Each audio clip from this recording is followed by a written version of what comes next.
Guys, कैसे हैं आप? उम्मीद करता हूं कि आप सब खैरियत से होंगे, खुश होंगे और हमारी दुआ है कि आप हमेशा खुश रहें, हंसते और मुस्कुराते रहें।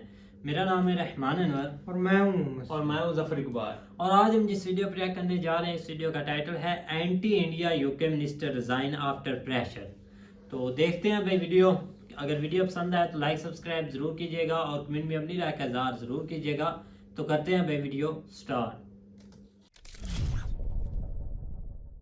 नमस्कार and welcome you all to world affairs. मैं हूं प्रशांत धवन। नाउ यूके में आज का समय चल रहा है एक काउंटडाउन। लोग वेट कर रहे हैं कि कब यूके की जो करंट गवर्नमेंट है ये गिर जाएगी, और लोगों ने ऑनलाइन इस पर मजाक भी बनाना स्टार्ट कर दिया है। यहाँ पे आप देख पाओगे ये एक बड़ी पॉपुलर यूट्यूब वीडियो है यूके में। ये एक लाइव फीड है जहां पर एक आदमी एक तरफ रखता है लिज ट्रस की फोटो, दूसरी तरफ रखता है एक पत्ता गोभी, और नीचे लिखता है कि आप लोग बताइए कि ज्यादा लंबे समय तक कौन टिका रहेगा, क्या पत्ता गोभी टिकी रहेगी या फिर लिज ट्रस। क्योंकि जिस तरीके से यूके की करेंसी पाउंड को झटका लगा है, उसके अलावा लिज ट्रस ने पहले एक आर्थिक नीति बनाई, फिर यूके की हिस्ट्री में सबसे बड़ा यू टर्न लिया, खुद की आर्थिक नीति को कैंसिल कर दिया, अपने वित्त मंत्री को निकाल दिया। ये सब देखते हुए यूके के लोगों का जो कॉन्फिडेंस है करंट गवर्नमेंट में, ये ऑलमोस्ट डिस्ट्रॉय हो चुका है। और अब लोग वेट कर रहे हैं कि फाइनली शायद ऋषि सुनाक रिप्लेस कर देंगे लिज ट्रस को एज प्राइम मिनिस्टर।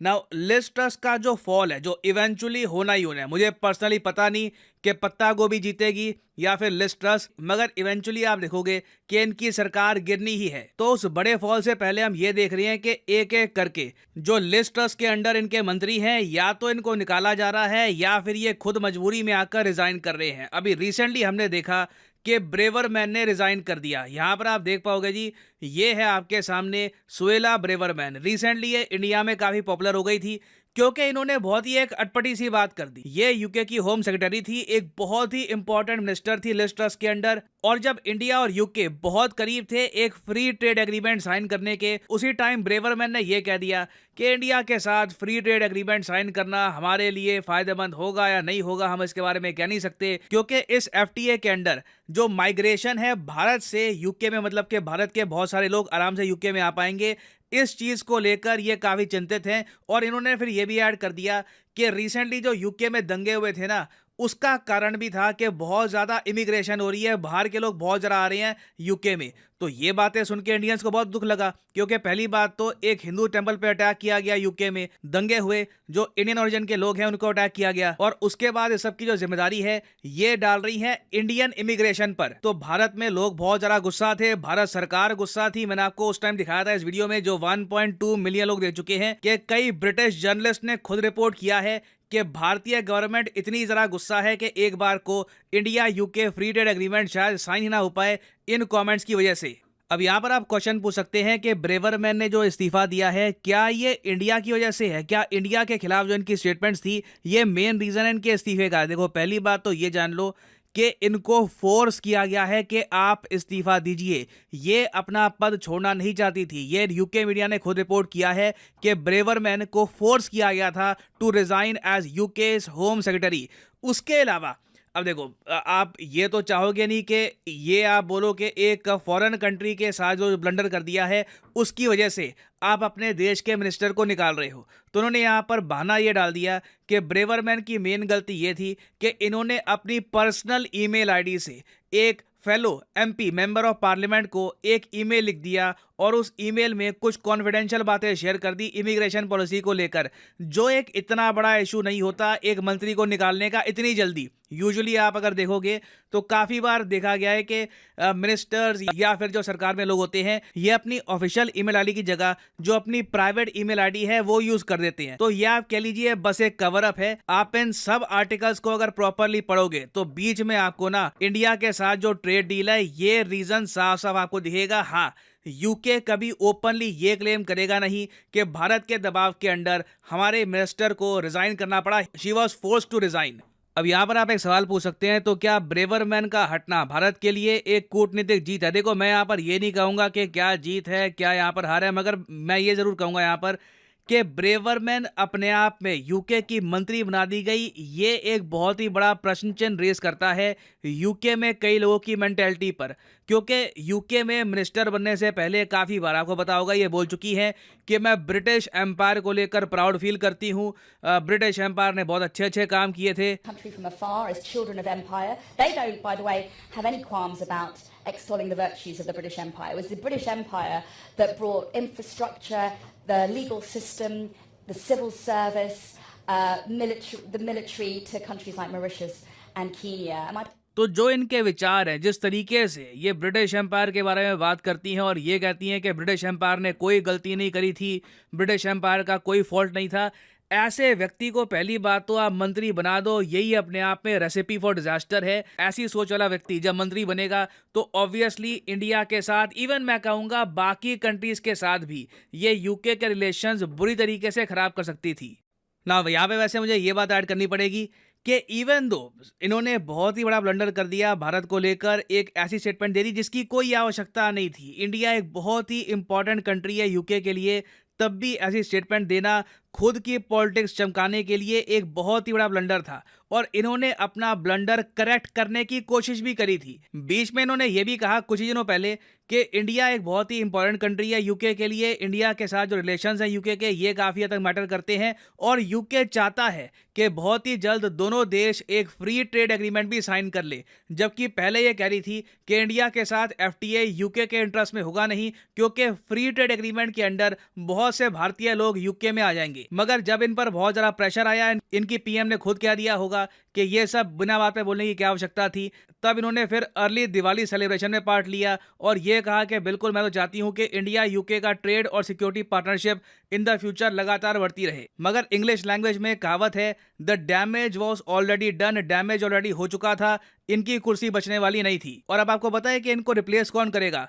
इनको रिप्लेस करने वाले हैं ग्रैंड शैप्स। ये माना जाता है एक बहुत ही बड़े सपोर्टर हैं ऋषि सुनाक के। ऑलरेडी हम देख रहे हैं कि धीरे धीरे ना यूके की करंट गवर्नमेंट में ऐसे मिनिस्टर्स आ रहे हैं जो बहुत ही बड़े सपोर्टर थे ऋषि सुनाक के। और अब पॉसिबिलिटी लग रही है, क्योंकि यूके की जो पब्लिक है अब ये रेसिज्म के भी पार देख रही है। क्योंकि जब बात आ जाती है आपकी इकोनॉमी की, जब बात आ जाती है लिटरली पैसे की ना, तब यूके के लोग बहुत ज़्यादा समझदार हैं। तब रेसिज्म वगैरह सब भुलाकर ये सारे कह रहे हैं कि ऋषि सुनाक को एक बार को पीएम बना दो। जो वो कह रहे थे इकोनॉमी को लेकर, करेंसी को लेकर, ये सब 100% सही हुआ है। क्या पता इनको पीएम बनाने के बाद स्थिति थोड़ी बहुत बेहतर हो जाए। तो अब पॉसिबिलिटी काफ़ी हाई है कि कभी भी लिज ट्रस हट सकती है एज पीएम और उसके बाद ऋषि सुनाक फाइनली यूके के पहले हिंदू पीएम बन सकते हैं। नाउ ऋषि सुनाक के पीएम बनने से क्या भारत में कुछ खास इंपैक्ट आएगा? देखो, इमिग्रेशन को लेकर ना इनकी जो पॉलिसी है ये लिज ट्रस जैसी ही है।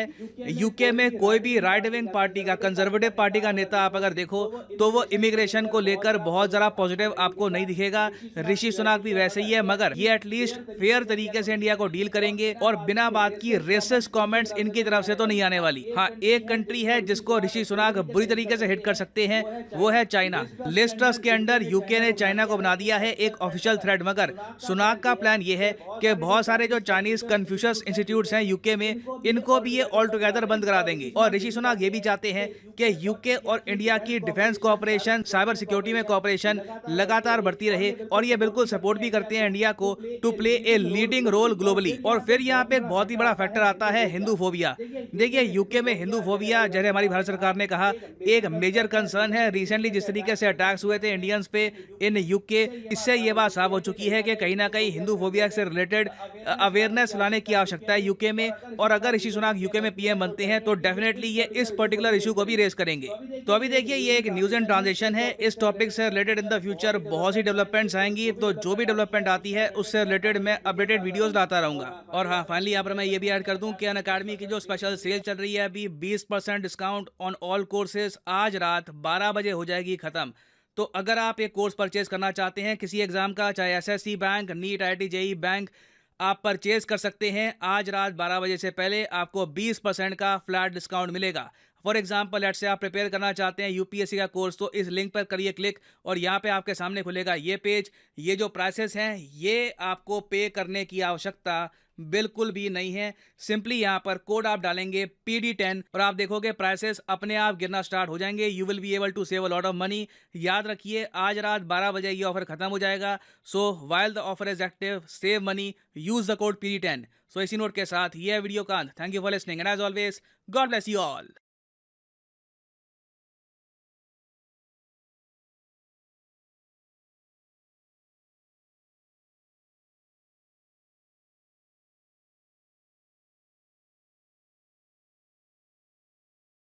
हाँ जी गाइस, तो जैसे कि आप वीडियो देख रहे थे तो लेस स्ट्रेस तो भाई गई, वो तो बंद गोभी से भी भाई पहले अच्छी वो उसने मीम्स बनाई थी भाई, कि देख ले कि उससे पहले ही हो गई। अभी हम वीडियो बना रहे हैं और देखा कि नेक्स्ट वीडियो आ गया, रिजाइन आ भी गया, डिजाइन आ भी गया और उसका। और इसके ऊपर जो है ना वो सबसे जो आम मसला वहाँ पे है, वहाँ पे इकोनॉमिकली जो है ना वो थोड़ी प्रॉब्लम्स बहुत हाईली हुई हुई हैं। तो उससे रेलिवेंट जो है ना अभी उनका कोई, क्योंकि जो बोरिस जॉनसन जो है ना उसके ऊपर भी बहुत ज़्यादा प्रेशर था इकोनॉमिक को लेके, और वो भी थोड़ा सा मसला उसके हाथ में नहीं आया। फिर इसकी बारी आई, ये इतनी जल्दी कभी किसी प्राइम मिनिस्टर को हमने नहीं देखा। यूके की हिस्ट्री में ये पहली बार हुआ है कि किसी ने एक 30 दिन भी नहीं निकाले। 30 दिन आई थिंक किसने निकाले, 45 दिन के बाद वो, और उसने रिजाइन कर दिया। लेकिन ठीक है, इतना मतलब कि बड़ा इशू नहीं ना उसने किसी के प्रेशर में आकर किया, क्योंकि उससे एक कंट्रोल नहीं हो रहा था, ना मैशत उससे कंट्रोल हो रही थी, ना इकनॉमी उससे कंट्रोल हो रही थी। तो एक दो हफ्ते बाद उसने, उसके वजीर खारजा ने भी आई थिंक इस्तीफा दे दिया था। वो बेचारे से भी नहीं हैंडल हो सकता था।